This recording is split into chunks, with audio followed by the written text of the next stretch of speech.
Hey fellow gamers, Chatty Sisa here. We have just received the November update from the creators of Exodus, the game by Archetype Entertainment. And it's really exciting because for the moment, what they are talking about looks to me more and more like the good old Mass Effect days with the original trilogy. And I'm starting really looking forward to this game. I'm really hyped up for this one. So let me go through the Q&A together with you and I will share my thoughts on what is being discussed here.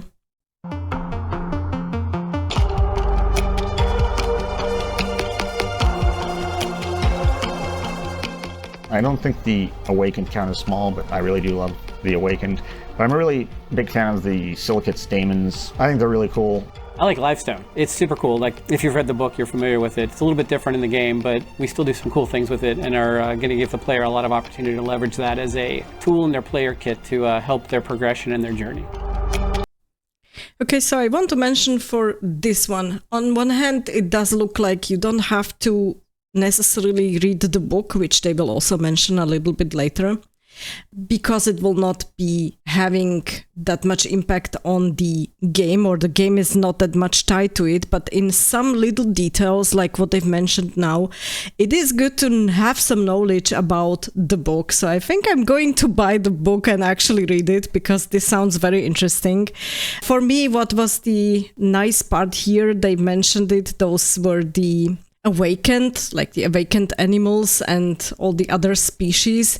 Those seem to be very unique in this universe, so I'm really looking forward to seeing how they will incorporate them into the game and how they will interact with the main character and with the companions.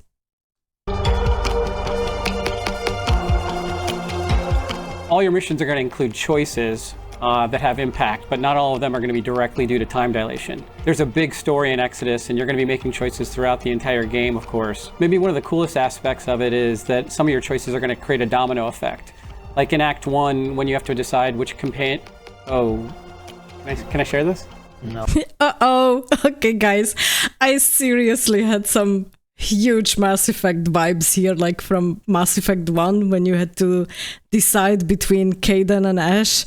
So yeah, this is really sounding like they took the most successful parts from the original Mass Effect trilogy and they are building upon that, and they are trying to create this game in using those successful things that have worked.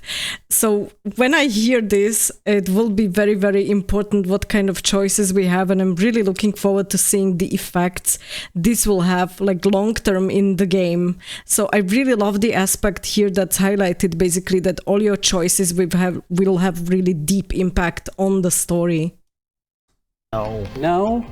Okay, well, there's going to be some cool choices that have cascading effect in the game, and the ones where time dilation is in play, yeah, those are the most significant in the game and likely to have the largest ramifications in your story. All the choices you make are going to affect your progression as a character and how you develop as the traveler. Your choices are also going to have an impact on your homeworld and the people that you care about, but the wrong choice can change your relationship in ways you may not anticipate, or maybe that was the right choice for you. Ultimately, it's your game, and we want to give you those choices to do those things. All right, so we will have choices that will impact not just an individual or a couple of individuals, but the entire state of the universe. And I think this is something that we need to keep in mind when we are going into this game. So it will definitely have, at least I think, the same amount of choices or the same impact of the choices as we have seen in the original Mass Effect trilogy. And that's huge.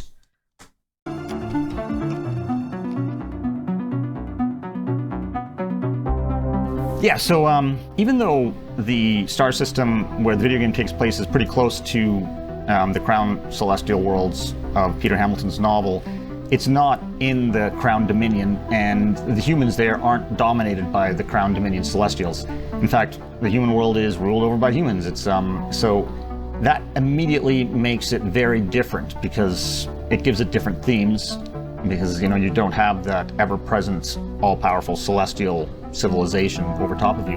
I like the fact that our universe allows for you to explore different themes and different kinds of stories and everything else. It's like Peter was able to tell his story and we were able to tell our story, but we also share a lot of stuff. The Crown Dominion Celestials are the main Celestials you're going to interact with in the video game. A lot of the changelings and awakens that you see in Peter's book show up. And in fact, the main character of the book, Finn, also shares some stuff with the main character in the video game. And this is something that I really like because basically, as they mentioned before, and also what I said in the beginning, they are related a little bit to the book and they are building upon all of the knowledge from the book and from the world setting and world building. But it is not necessary for the player to have read the book. At least that's how I understand it. So it's not required.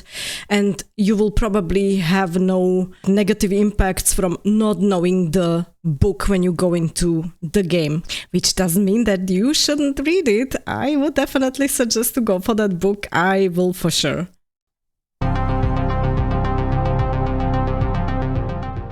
Thanks for your excitement. I knew we'd hear this question. We actually hear this a lot from our marketing team that we need to be showing gameplay soon. And we know you want to see more of what's going on there. We're eager to share it. The team has been working heads down for a while. Things are coming together really nicely with the game. It's fun, and I can say that coming not just from me, but from our external testing partners. They've been playing the game and telling us how much fun they're having with it. Unfortunately, I don't have a specific date yet for our next gameplay reveal, but a date does exist, so stay tuned. And this one was very, very important. So I think that they will be announcing it relatively soon from how they worded it and how they said it. I'm just wondering how much of the gameplay they will be showing. We have seen already something in the original trailers. There was already something which was partially from the gameplay, although that was not from the, let's say, finished or polished version of the game. So I'm really curious about what they are going to show, because I would like to see a little bit more maybe of the interaction between the main character and the companions. In a fight, it would be great to see that. For now, what we have seen, most of the fighting sequences that we have seen were focused just on the main character, and I think it would be nice to see like a team, how it cooperates during the gameplay and during a fight. So I'm really curious about that one. The level of personality that a character might have in a role-playing game is really dependent upon the kind of role-playing game, and it kind of goes on a scale. On one end, you have like massive multiplayer games or Skyrim, where you really can imagine yourself or your character, your avatar, as almost anything you want. On the other side of the spectrum, you have like Final Fantasy or other Square Enix games where your character's name and gender and everything is decided for you in personality. So at BioWare, we had two kind of different types of franchises. One was the Dragon Age, and one was the Mass Effect. And Dragon Age, we allowed more character customizability. It was more important because Dragon Age was kind of like a spiritual successor to the Baldur's Gate franchise, and that was important. Mass Effect was more authorial in how the personality was developed, as in, you know, the developers gave Shepard more of a personality. With our game, we are leaning more towards the BioWare science fiction game. You're still going to be able to obviously make choices with a lot of cinematics and where you're fully voiced. We want to have lots of drama. That's hard to do if you don't have a personality. Anyways. And here this part was the most exciting one for me so far, so it was a big yay when I heard this, to be honest. It means for me that it really is a successor to Mass Effect, at least in terms of quality, in terms of how the main character will be impacting the, in this case, not the galaxy, but the world and state of some worlds that he can or she can impact. And I really like that it is a little bit already predefined like Shepard was, so you can still, let's say, customize your character, but not in such a depth like we used to with some other RPG games. And I think this is important. With Shepard, you still had this kind of options or possibilities where you could stay relatively neutral, where you could go the complete Paragon or complete Renegade options, and you could develop your character this way. And this is also how you have then seen other characters in the game react to shepherd. And I think this is something that they want to implement here as well in the Exodus game. So it should be a character that will be very familiar to us in terms of how it's set up and how he or she will interact with the world and how the world will probably then interact with the main character. So for me, this is really something where I say, okay, yeah, this is a spiritual successor to Mass Effect, definitely. And I really think this was one of the best information so far that we have seen or we have heard. Yeah, in Exodus, your weapons don't become obsolete as you journey through the game, but you do progress with them along the timeline that you follow. And time is a factor in everything that you do with your weapons as well. You'll see years and decades go by, especially on the Exodus missions that you journey out on. And technology plays a factor there, obviously, and it evolves with you over time. On these journeys, you're seeking out remnants that are critical to your pursuit in saving humanity, but you also have the choice when you get back home to decide how you want to use those remnants and harvest them.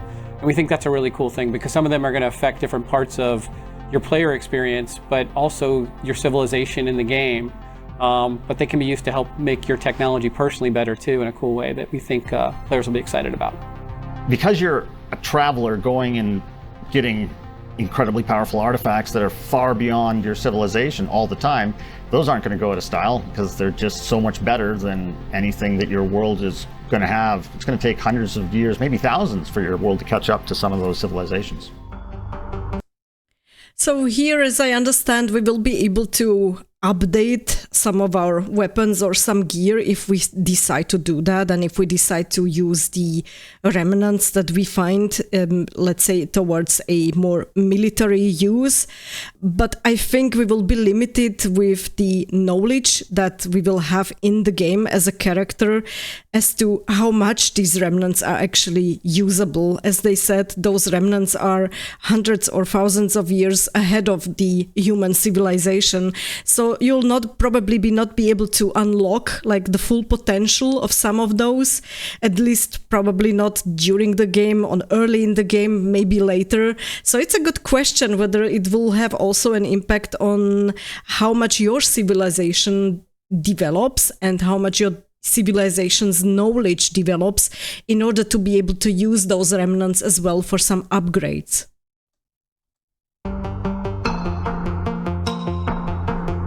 There's a little-known actor who's playing Cece Orlev. His name's Matthew McConaughey, and he's obviously going to be a major character in the video game. We're not really revealing anything at this moment, but in the Maruyama video, at the very end, he makes that strange sign-off, yesterday, today, and tomorrow, and that's a clue. Anyways. Damn you! This was something that was like, oh, come on, that's a hook. I just want to know more now, you know? It's a clue. A clue to what? There will be now, I am sure, a ton of speculations by all sorts of people.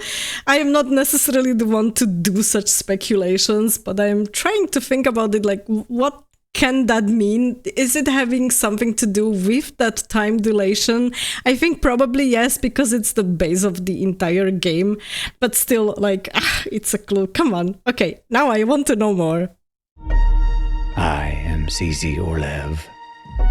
Yesterday, today, and tomorrow.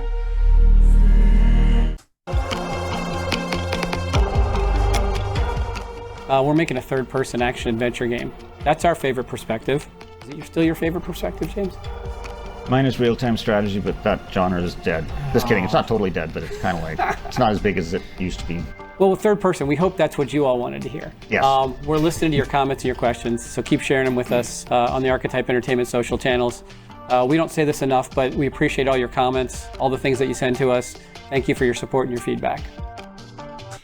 And this was the other huge, and especially for me, definitely very good news. And I'm sure for a lot of the players as well who prefer third-person RPGs. I'm really happy to hear that. I really love the third-person view, and I really love to play third-person games. And this one was a very, very good update, and I'm really excited.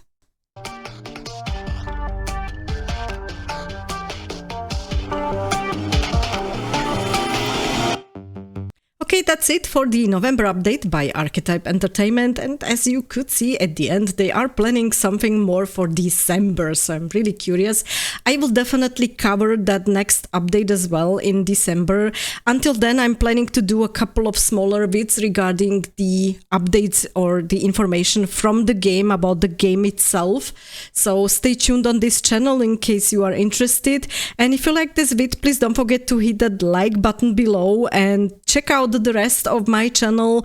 There are other things as well, other games, various vids on reviews or gameplays, etc. So please check out the channel, and if you hit that subscribe button, I am really very grateful to you. Thanks a lot for watching, stay tuned and game on.